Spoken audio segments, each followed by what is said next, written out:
How to set a display name on Snapchat. Welcome to a new tutorial on our channel. Today, we're dealing with the Snapchat app and how to change the display name. Let's move on to the procedure. Open the Snapchat app on your device. Then click on the profile icon to access your profile.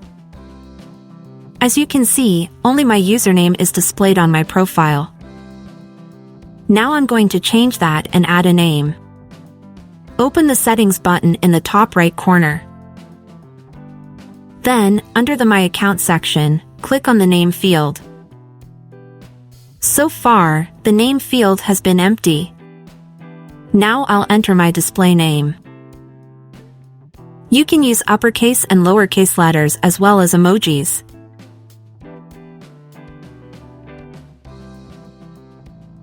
Once you're done, save the changes by pressing the green Save button.